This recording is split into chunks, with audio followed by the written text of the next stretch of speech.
Rusty. This is a story about Rusty, the little diesel engine who was best friends with Scarlomi and Renee. Rusty worked so hard looking after their line that sometimes he forgets there's work to be done at the quarry. One autumn evening, Rusty returned late to the quarry. The fan controller was cross. "I'm sorry, sir," said Rusty. "I was helping Renee and Scarlomi on their mountain line." "Their line is in bad condition," said the fan controller explained. "Mending it takes too much of your time. I am going to shut it down." Mm, Rusty was very upset. "Renee and Scarlomi will come and work here at the quarry with you," said the fan controller. He had made up his mind. The line was closed down the very next day, and Renee and Scarlomi arrived at the quarry to work there instead. They worked as hard as they could, but they missed the forests and hills on their mountain line. Most of all, though, they missed their passengers. Rusty could see they were not happy. The next day, the fan controller came to the quarry with important news. "We are going to be blasting here for the next 2 weeks," he said. "It won't be safe for you. I will find work for you to do somewhere else." "Please, sir," said Rusty, "may we go back to the old line and try to repair it? Then Renee and Scarlomi can do their work in their own jumps again." The fan controller agreed. "But you must be back at the quarry in 2 weeks' time," he warned the engines. Renee and Scarlomi's line was in a mess. It was covered with rocks and branches, and the tracks were broken in several places.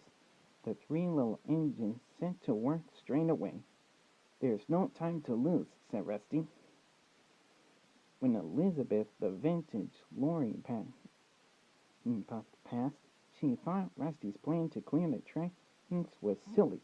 "What a waste of time," she sniffed. Scarlomi was sad. "She's right," he said. "We'll never get all the work done in 2 weeks. We can't give up," said Rusty. The days passed, and still the line was not fixed. The engines worked harder than ever, but time was running out. "It's no good," cried Renee. "There's too much to do," moaned Scarlomi, but Rusty would not give up. He had a very clever idea. The next day, Rusty saw Elizabeth trundling by.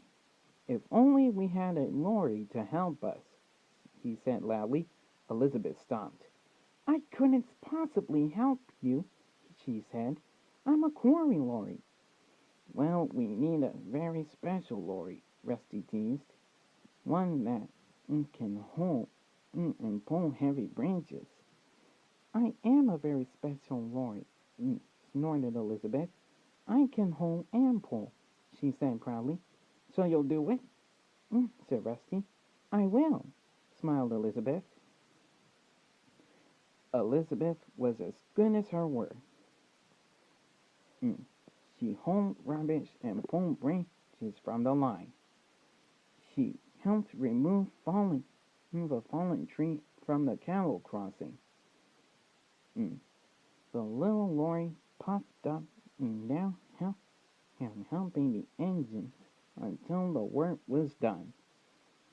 Together, they had finished the repairs with a day to spare. "Thank you, Elizabeth," said Rusty.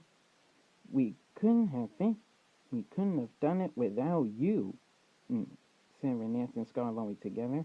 "You are a very special lorry." "I know," puffed Elizabeth importantly.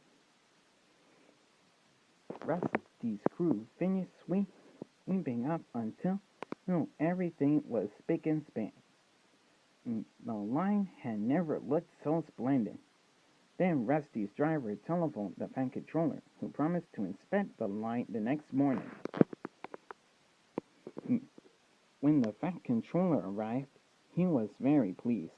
"Well done, Rusty," he said, "and well done, Elizabeth. We will reopen the line straight away." Rusty was very proud. Reniers and Scarloet were very happy too. They were looking forward to seeing their passengers again. "Now you will have time to work at the quarry for a change," the Fat Controller told Rusty. Reniers and Scarloet went back to work on their own line, and Rusty went to the quarry. Rusty and Elizabeth had become firm friends.